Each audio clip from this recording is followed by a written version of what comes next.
signé par les maires des deux capitales. Madame, Messieurs, bonsoir. Nous vous présentons les informations du jour sur Gabon Télévision que vous avez bien voulu faire honneur de choisir pour vous informer. Eh bien, comme vous le savez, ces informations s'articulent par les mécanismes juridiques visant à conforter l'état de droit dans notre pays, selon la vision présidentielle, au lendemain d'ailleurs de la déclaration du procureur de la République près le tribunal de Libreville, une déclaration qui évoquait donc ainsi les questions relatives au phénomène d'insécurité connu ces derniers mois dans la capitale gabonaise. Alors on va faire un retour sur justement cette rencontre de presse avec nos confrères de la presse présidentielle. J'ai cité Sébastien Toutoum. Un procureur de la République face à la presse pour une conférence, un jeu de questions-réponses auquel Madame le magistrat se prête pendant près d'une heure d'horloge. C'est la justice gabonaise qui parle à l'opinion de ce qu'elle fait et qu'elle envisage faire pour la protection des personnes et des biens, mais surtout pour garantir une justice pour tous devant la loi. L'acte est d'autant plus d'importance qu'elle intervient au moment où le débat sur l'insécurité est porté au sommet de l'État. On mesure ici la manifestation des bases qui se posent dans la marche du Gabon vers un état de droit. Le chef de l'État s'y est engagé, il ne cesse de le dire, c'est une des priorités de sa vision stratégique pour un Gabon émergent. Mes chers compatriotes, notre rapport à la loi doit évoluer, car c'est elle qui garantit l'équilibre social en neutralisant d'éventuels antagonismes. Tout le travail que l'on fera sera vain si cette donnée élémentaire n'est pas intégrée. Aucun pays ne s'est développé en favorisant le laxisme, l'impunité, les détournements des deniers publics et le désordre. Plus que jamais, nous nous opposerons à ces comportements déviants d'un autre âge, d'une autre époque.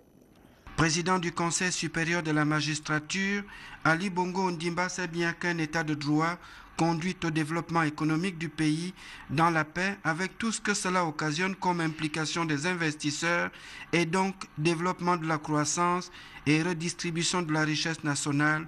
C'est la notion du partage. La vision d'un état de droit pour notre pays reste un grand combat. Nous sommes dans un état de droit. Tout le monde sait que le Gabon est un état de droit. Ce qui suppose que ceux qui habitent chez nous au Gabon, que ce soit les Gabonais, ils sont libres. L'opinion, chacun a son opinion. Et n'oublions pas une chose, que la justice est composée d'hommes. Il faut que les choses changent. L'émergence que le président prône avec courage, avec volonté, c'est un but difficilement à atteindre. Il nous faut, je dirais, des années, mais il faut commencer aujourd'hui. Chacun dans son coin doit faire des efforts pour faire en sorte que demain, nos descendants soient des émergents. Un État où tous les citoyens sont égaux devant la loi, une justice pour tous, où les populations et les biens sont sécurisés. La volonté déjà affichée du chef de l'État doit être appuyée par les efforts de tous. Pour arriver à cet état de droit, le chemin n'est pas un long fleuve, tranquille.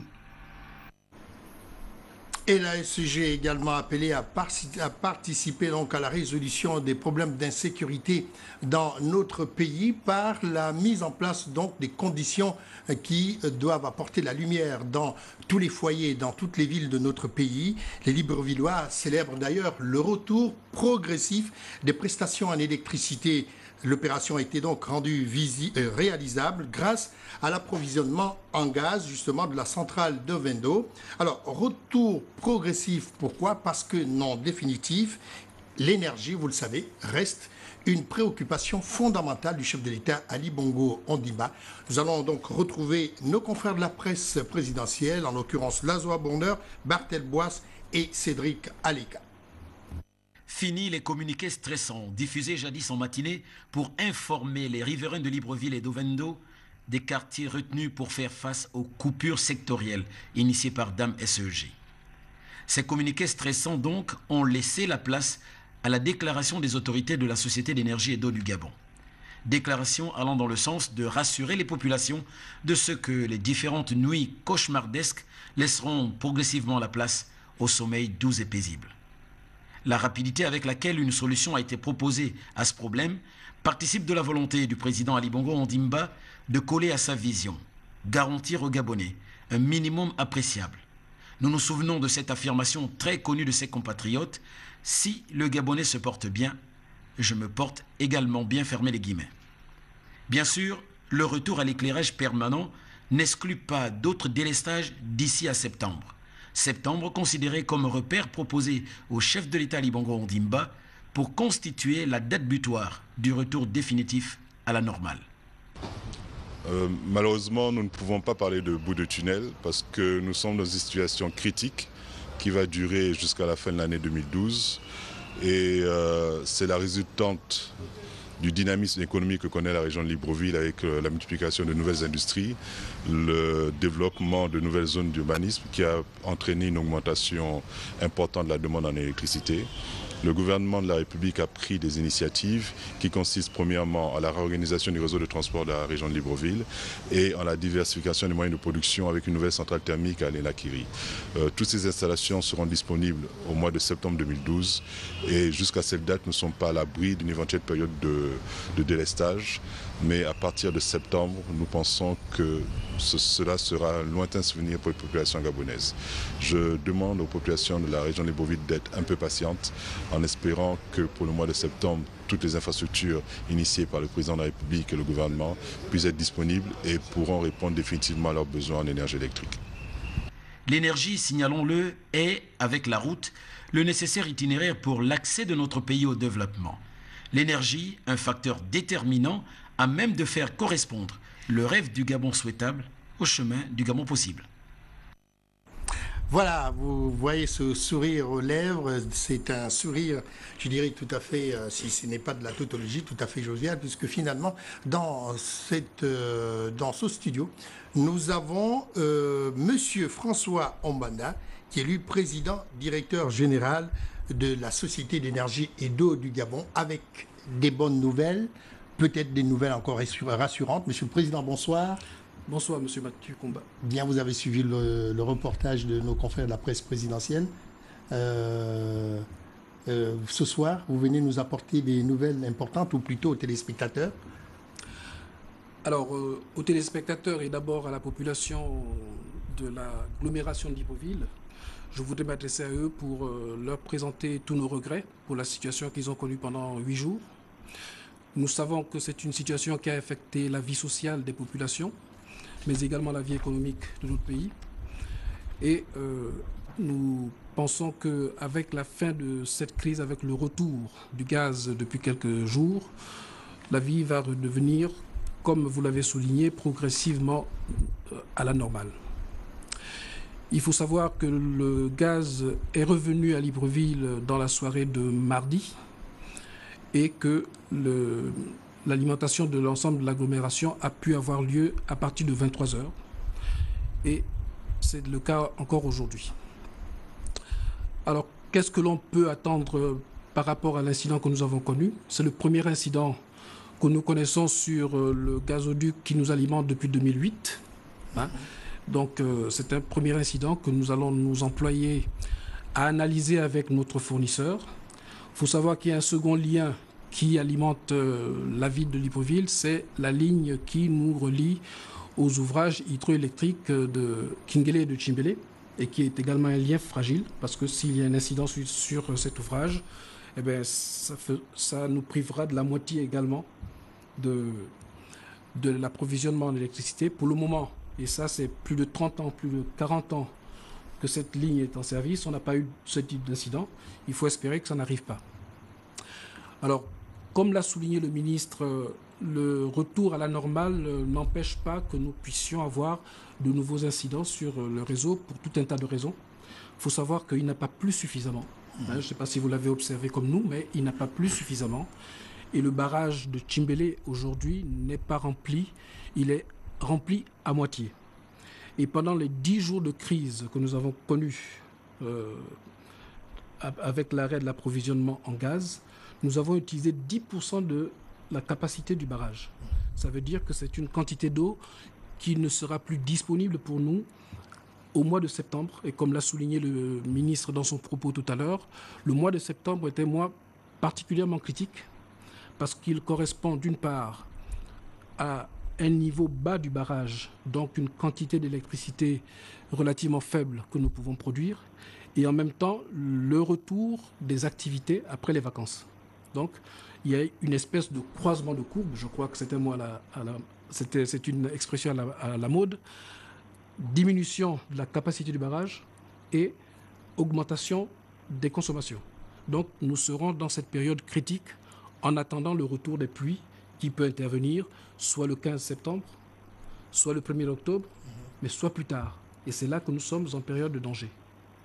Et Dieu merci, comme l'a dit le ministre, la République gabonaise a construit une centrale à Lenakiri qui pourrait entrer en service en ce moment-là et nous permettre d'avoir un surcroît de capacité pour limiter les restrictions d'électricité. Alors donc, ce qu'on retient, c'est que pour l'instant, la fourniture d'électricité dans les foyers de la capitale gabonaise, cette fourniture va se faire de manière assez conviviale ou plutôt confortable. Alors, elle va se faire comme par le passé. On n'est pas à l'abri d'un incident. Oui. Par exemple, ce soir, au moment où nous parlons, nous avons eu un incident sur des installations à Ovendo. Nos équipes sont sur le terrain pour rétablir et d'ici une demi-heure, une heure, on devait pouvoir rétablir. Mais ça n'a plus rien à voir avec la crise que nous avons connue par l'arrêt de la production de gaz. En tout cas, M. François Ombanda, c'est bien d'être passé déjà pour assurer les Gabonais qui consomment justement l'électricité de la SEG.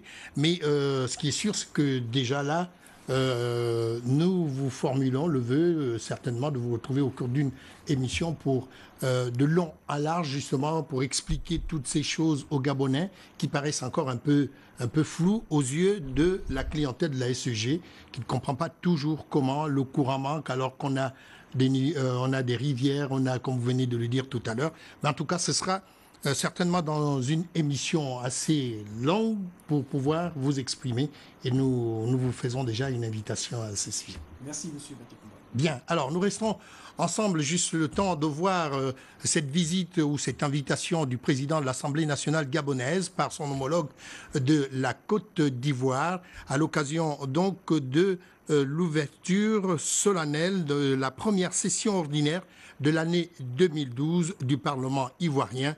Voici les détails par la presse de l'Assemblée nationale. La réponse de l'Assemblée nationale gabonaise à l'invitation que lui a adressée l'Assemblée nationale de Côte d'Ivoire a été franche et spontanée. Pour ce faire, la délégation gabonaise, en partance de Yamoussoukro, lieu de la manifestation, a quitté Libreville le 24 avril 2012. Conduite par le président de l'Assemblée nationale, lequel s'était entouré du premier vice-président Daniel Ondaondo, du quatrième vice-président Richard Silon, du cinquième vice-président Paul Mba Bussol, ainsi que de quelques fonctionnaires. La délégation gabonaise a foulé le sol ivoirien au terme d'environ 3 heures de vol. À leur descente d'avion, les députés gabonais ont été accueillis par certains de leurs collègues ivoiriens ainsi que par l'ambassadeur du Gabon en Côte d'Ivoire, Faustin Mungengi. Ce avant d'être salués au salon d'honneur de l'aéroport par le président de l'Assemblée nationale de Côte d'Ivoire, Guillaume Soro Kibafori, ont noté à ses côtés la présence de Roch Marcel Christian Kaboré, président de l'Assemblée nationale du Burkina Faso. Quelque temps après, les 3 chefs d'institution devaient saluer à sa descente d'avion le président de la République de Côte d'Ivoire, Alassane Dramane Ouattara, personnalité invitée à titre tout à fait spécial à assister à la séance solennelle d'ouverture de la première session ordinaire 2012. Le lendemain, 25 avril 2012, les travaux se sont ouverts à la Fondation Félix Houphouët-Boigny de Yamoussoukro. En entame de la manifestation est intervenue la présentation au président de la République ivoirienne, des chefs de délégation. S'en est suivi le discours inaugural du président de l'Assemblée nationale de Côte d'Ivoire. L'instant d'après a connu la lecture des messages des présidents d'assemblée invités, 17 au total, une étape qui a été ouverte par le message de l'Assemblée nationale gabonaise par la voix de son président Ginzuba Ndama en sa qualité de doyen des présidents d'Assemblée nationale présents. Prenant la parole, le chef de la représentation nationale gabonaise a magnifié la bonne tenue des liens de coopération qui unissent le Gabon et la Côte d'Ivoire. Au seuil de ce message, j'ai souligné l'honneur et le plaisir d'être parmi vous à l'occasion de cette prestigieuse cérémonie. Honneur, plaisir, considération. Tous ces mots traduisent de réels sentiments, au demeurant significatifs, des liens d'amitié et de coopération très étroits que la Côte d'Ivoire et le Gabon entretiennent depuis l'aube des indépendances. Des liens imprégnés de respect et d'admiration réciproque, des liens patiemment construits par les pères fondateurs de nos nations respectives, des liens marqués notamment par la relation interpersonnelle quasi siamoise entre leurs excellences, feu les présidents Houphouët-Boigny et Omar Bongo Ondimba. Deux grandes figures africaines de notre histoire contemporaine à qui il convient de rendre un hommage mérité en cet instant pour cette fraternité qui a rapproché nos peuples et semé la graine de l'altérité. À cet effet, l'on peut constater avec bonheur combien son Excellence, M. Alassane Dramane Ouattara et Ali Bongo Ondimba s'emploient à suivre les traces de leurs illustres aînés en alimentant de tout leur cœur cette belle flamme qui anime la symbiose entre nos deux nations. Un dîner de bienvenue organisé dans la soirée du même jour a bouclé cette première journée du séjour ivoirien de la délégation gabonaise. Voilà, revenons au Gabon pour parler de ces échanges que le Premier ministre, chef du gouvernement, Raymond Ndong Sima, a eu avec une délégation donc de la Commission de l'Union européenne.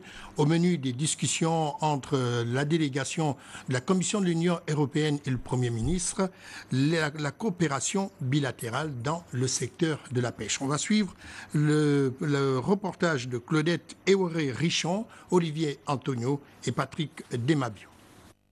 Cette délégation, conduite par l'ambassadeur résident de l'Union européenne dans notre pays, a en principe sollicité de rencontrer le Premier ministre chef du gouvernement pour bénéficier de son expérience sur le dossier relatif au renouvellement de l'accord de pêche entre le Gabon et la Commission européenne.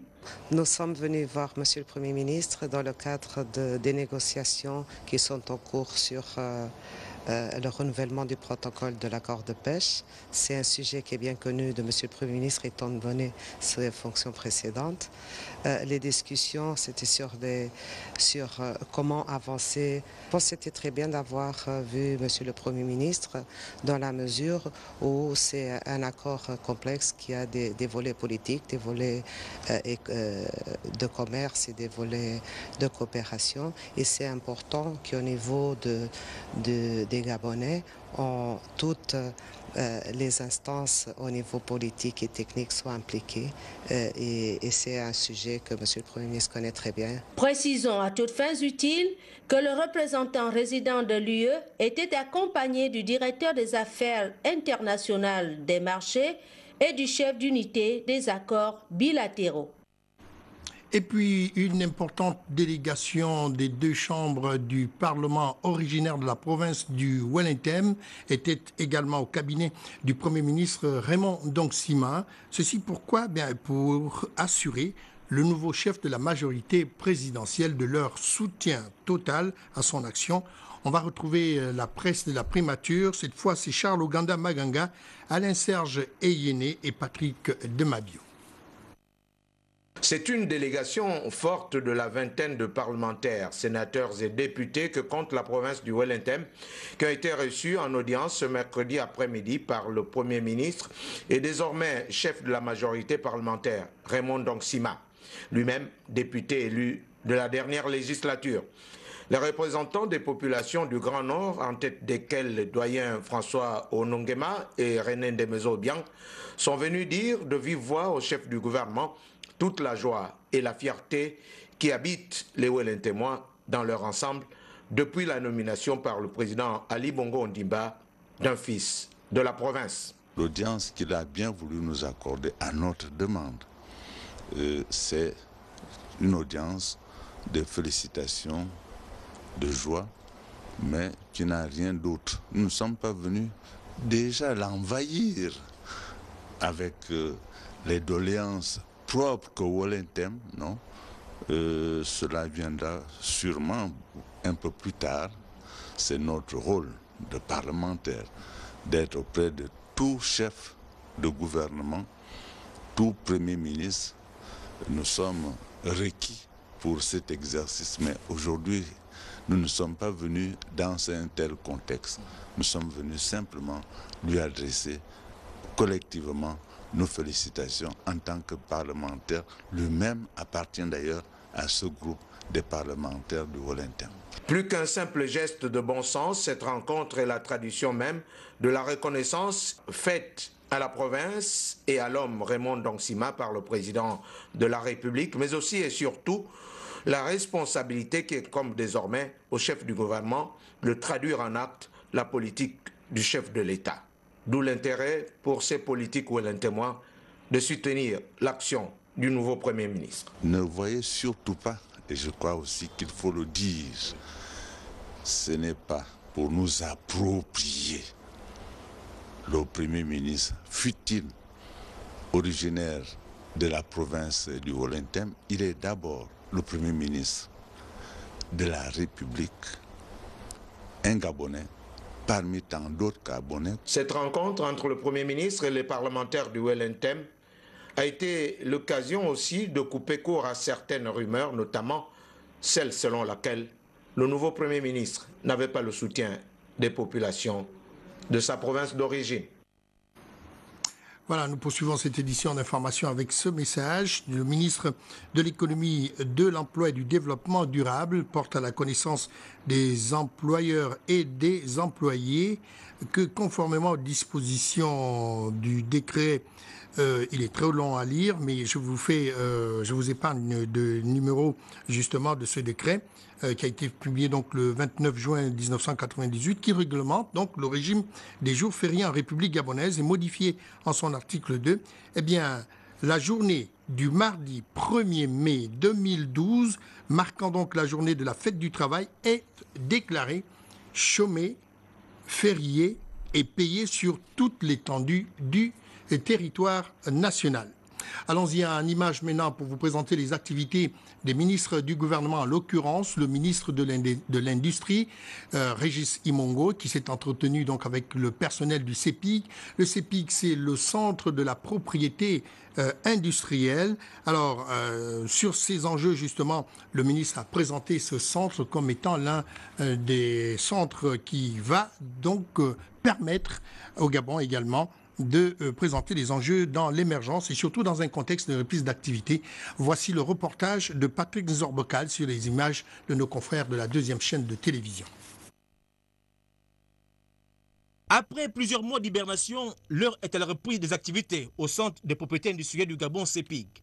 Une reprise sur fond de délocalisation de cette structure dont le siège est désormais logé à l'avenue de Cointel-Libreville. En visite dans ces locaux, Régis Imongo et Paulin Edouedou, patron des doubles tutelles du ministère de l'Industrie et de l'Organisation africaine pour la propriété intellectuelle OAPI, ont échangé avec les personnels sur les possibilités d'expansion et les enjeux de la propriété industrielle pour un pays engagé sur la voie de l'émergence. Nous avons profité donc de cette occasion pour accueillir parmi nos locaux ces deux illustres personnalités qui sont venues aujourd'hui relancer les activités du CEPIG parce que le CEPIG, en partant de l'immeuble Agip, n'avait plus d'endroit pour pouvoir mener ses activités. En tant que directeur général, quand la hiérarchie vient vers vous, ça donne du baume au cœur. C'est une motivation supplémentaire. Ça nous permet aujourd'hui de mener à bien le travail qui est le nôtre celui de vulgariser la propriété intellectuelle. Aujourd'hui, nous lançons un appel à l'endroit des opérateurs économiques pour leur dire que le CEPIC est désormais localisé du côté de l'avenue de Cointé. Désormais, nos services y sont situés et pour ceux qui ont des problèmes, qui voudraient avoir un nom commercial, qui voudraient avoir un brevet, qui voudraient avoir une marque, qui voudraient avoir une éducation géographique ou encore un dessin et un modèle industriel, de se rapprocher de nos services. Créé en 2003, le CEPIG est un instrument d'appui à la politique nationale dans le domaine de la propriété industrielle et l'interface entre l'OAPI, les pouvoirs publics et les opérateurs économiques. Dans le but de réduire le déficit d'informations locales en matière de propriété industrielle, son programme d'action à venir prévoit une vaste campagne médiatique de sensibilisation autour de la question. Et puis le ministre de la Communication, de l'Économie numérique et de la Poste également était avec les agents de l'agence gabonaise de presse, histoire pour le patron donc, de ce département de mieux s'imprégner des réalités de fonctionnement et de travail de ces différents agents. Lolita Obono Mvono, Richard Mobiwa a accompagné le ministre de la Communication. L'agence gabonaise de presse a constitué la énième étape de la série des visites des organes et maisons de presse du ministre de la Communication et de l'Économie numérique, Blaise Lembe. Il a clairement défini aux agents de l'AGP l'élan qu'il compte impulser pour la redynamisation du secteur de la communication dans notre pays, et ce, à travers la remise à niveau des communicateurs, tout en apportant des innovations devront permettre de répondre parfaitement aux normes internationales. Nous sommes rendus à l'agence gabonaise de presse pour regarder dans quelles conditions de travail les collaborateurs exercent et voir avec ces collaborateurs la nécessité de dynamiser les 3 pans de leur activité, à savoir le journal Gabon Matin, la presse en ligne avec le site internet et surtout le fil qui est justement leur pan de leur métier pour divulguer l'information gabonaise à l'étranger. Nous avons partagé un plan média, un plan de communication et une possibilité de mettre en place ces 3 métiers de l'information. L'échange entre Blaise Lembe et les agents a été fructueux et satisfaisant dans l'ensemble.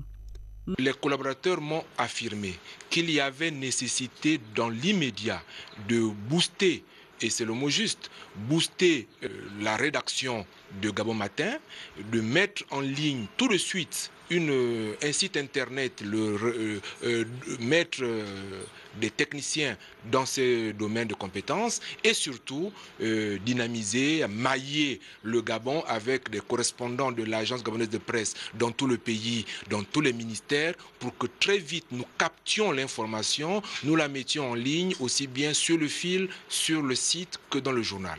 Il y a des questions de véhicules, des questions du paquet du reporter, les éléments rudimentaires du métier du journalisme qu'il faut mettre en place.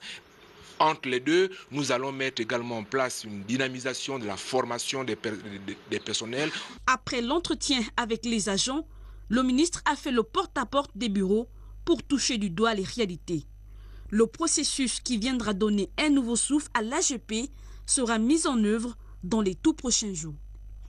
Restons toujours au ministère de la Communication pour dire que le secrétaire général du ministère de l'Économie numérique, de la Commission de la Communication de la Poste, informe tous les responsables des organes de presse privés que le ministre de l'Économie numérique, de la Communication et de la Poste présidera une réunion de prise de contact en raison donc de 2 représentants par structure ce lundi 30 avril 2012 à 8h à l'hôtel Okume Palace de Libreville. Le présent communiqué tient lieu d'invitation.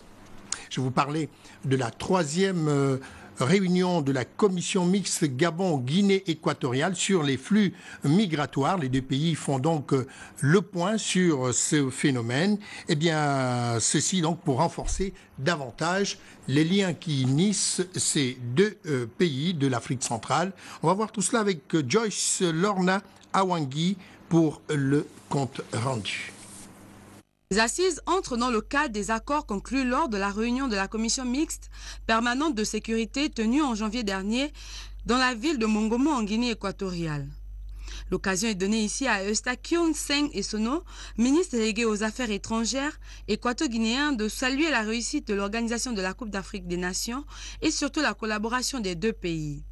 Cette rencontre est surtout mise à profit pour faire le point de la situation d'après-match. Ces assises de la troisième mi-temps devraient permettre à nos experts d'examiner toutes les questions relatives au bon développement des compétitions sportives continentales organisées par nos deux pays en matière de suivi et d'évaluation des questions consulaires ainsi que de sécurité transfrontalière. Les leçons possiblement tirées de cet état des lieux devraient permettre à nos deux gouvernements frères d'améliorer le cadre de notre coopération bilatérale dans les domaines qui nous interpellent au cas d'espèce. Les experts de la commission mixte permanente de sécurité se sont donné 48 heures pour mener à bien leurs réflexions en vue de pallier aux insuffisances constatées lors de la dernière Coupe d'Afrique des Nations co-organisée par le Gabon et la Guinée équatoriale. Nous poursuivons cette édition d'information avec cette fois-ci la signature de la convention qui doit désormais unir les mairies de Durban en Afrique du Sud et de Libreville. Eh bien, cette signature de convention ouvre donc les portes aux hommes d'affaires des deux pays pour des opportunités de business. Je ne vous en dis pas plus. Voyons ce que nous a rapporté Marie-Josée Ndombi sur la question. La prestation des groupes socioculturels du Gabon et d'Afrique du Sud pour saluer Madame Mvuzo Shabalala témoigne à suffisance l'existence des liens privilégiés et historiques qui unissent nos deux nations. D'où la signature de cette convention qui scelle désormais l'union entre Libreville et Durban au travers de cet accord de jumelage qui se veut un catalyseur de développement et d'épanouissement des populations. Tout jumelage devrait de ce fait mettre en mouvement des solidarités, des économies, des échanges d'idées, des transferts de technologies et de savoir-faire nouveaux.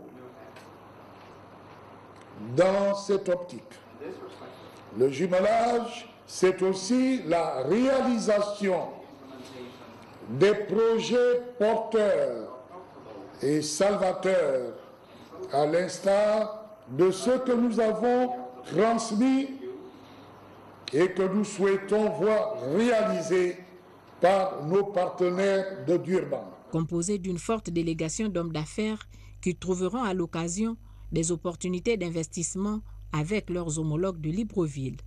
Je formule le vœu que ce jumelage soit particulièrement dynamique. Pour qu'un jumelage soit dynamique, il importe d'impliquer non seulement nos administrations respectives, mais également nos populations à travers des échanges multiformes entre jeunes et moins jeunes, entre hommes d'affaires et hommes de culture, etc., etc. Aux échanges culturels devraient succéder des échanges économiques, d'affaires, voire technologiques. En saluant cette initiative heureuse et intéressante pour les deux parties, le maire adjoint de Durban est revenu sur la possibilité de développer les activités portuaires car l'Afrique est dotée des ports les plus importants et que par conséquent le Gabon est une destination propice. Une rencontre à haute tonalité économique qui s'est terminée par la remise des présents. La collecte des fonds pour nos frères maliens en difficulté, que vivent donc ces populations du nord du Mali particulièrement, l'association Saneko Njike vient de faire œuvre utile en collectant la somme de 1 million de francs CFA destinée donc à ces populations. Jean-Augustin Diengi et Yvette Okosa nous en disent un peu plus. C'est pour venir en aide aux populations du nord du Mali confrontées à d'énormes difficultés, eu égard aux attaques incessantes perpétrées par des groupes rebelles dans cette partie du pays, que les Maliens résidant au Gabon regroupés au sein de l'association Sonico Dike se sont retrouvés pour manifester leur solidarité à leurs frères et sœurs du Nord devant les difficultés auxquelles ils font face. Ce qui nous unit aujourd'hui, c'est surtout le problème du Mali, notre cher Mali. Face au malheur qui frappe nos frères du Nord Mali, on a décidé aujourd'hui de réunir tout le monde à cause de ce tragique événement. Ces événements, comme je le disais, ne peuvent laisser aucun Malien indifférent. Donc nous aussi, en tant qu'association, on pouvait rester indifférent. Nous voulons aussi, par ce rassemblement, cette réunion, manifester notre solidarité envers nos frères du Nord. Et pour témoigner leur solidarité, une contribution symbolique a été dégagée. Mesdames et messieurs, nous vous remercions d'être venus nombreux pour manifester votre sympathie envers nos frères et sœurs du nord de notre pays.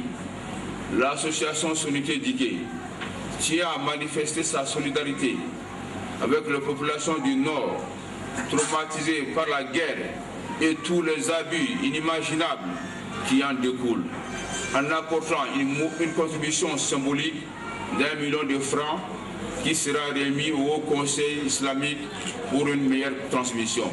Aussi, le président de l'association Sonico Dike a appelé la classe politique et tous les Maliens à œuvrer ensemble pour le retour de la paix et la stabilité sur le territoire national du Mali.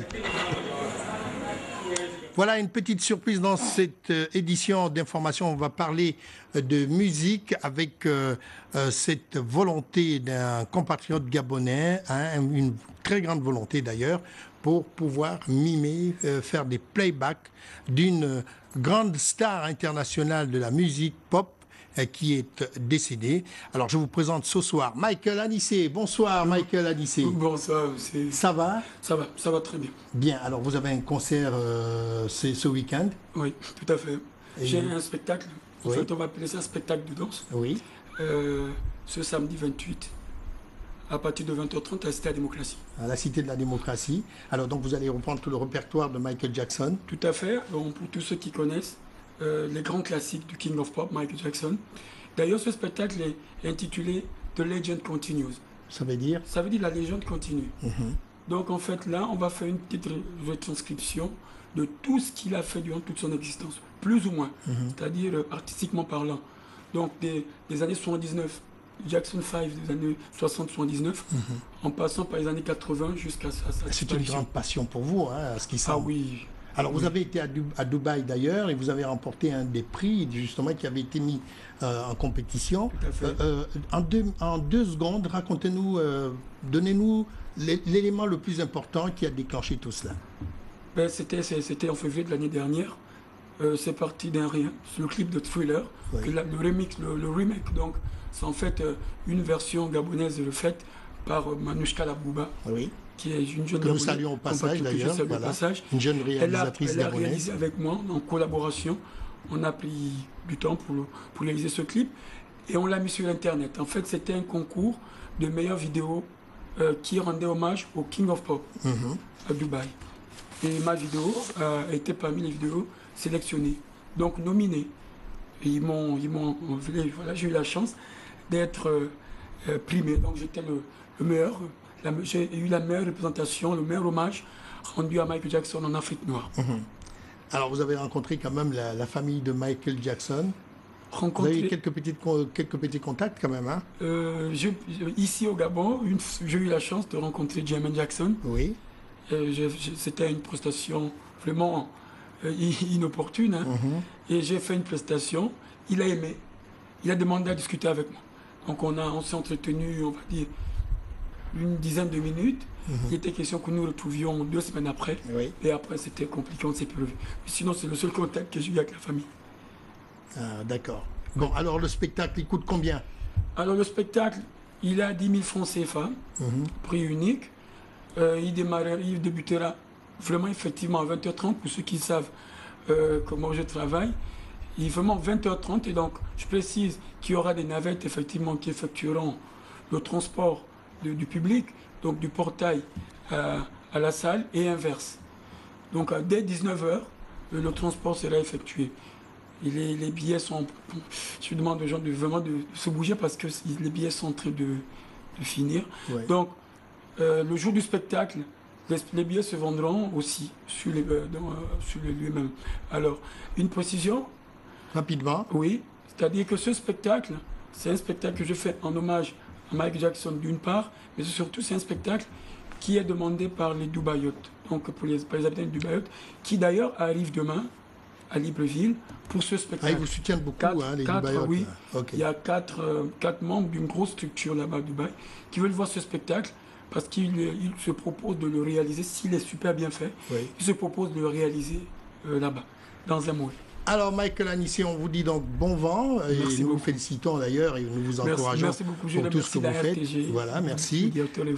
Merci beaucoup. Donc nous vous encourageons et puis tout le monde, nous invitons donc la population gabonaise, enfin du moins les mélomanes de la musique pop de Michael Jackson, de se retrouver demain du côté de la Cité de la démocratie pour soutenir notre compatriote Michael Anissé qui est là et qui va jouer le rôle de Michael Jackson dans ce spectacle. Et d'ailleurs, vous aurez à la fin de cette édition d'information le clip de ces prestations justement dont il parlait tout à l'heure sur ce sujet. Voilà, à la fin de cette édition d'information, je disais, vous allez suivre aussi le discours circonstanciel du ministre de l'Éducation nationale à l'occasion de la journée de l'enseignant. Et puis, c'est la fin de ma semaine de présentation d'édition d'information. Je remercie Amélie Blanche Mbungu et ses Amazones. Elles sont trois, Cheryl Bungotea, Pélagie Mboui et Lorna Joyce Awangi pour, bien entendu, la démarche professionnelle qu'elles ont mise en exergue. Et puis, Nestor Ecomier, le réalisateur, et toute son équipe, sans oublier Arthur, justement, qui se trouve au Airbox. Merci encore pour la rédaction de Gabon Télévision et pour toutes ces informations. On se retrouve prochainement pour d'autres informations. Je vous dis bonne soirée à tous et surtout, portez-vous bien.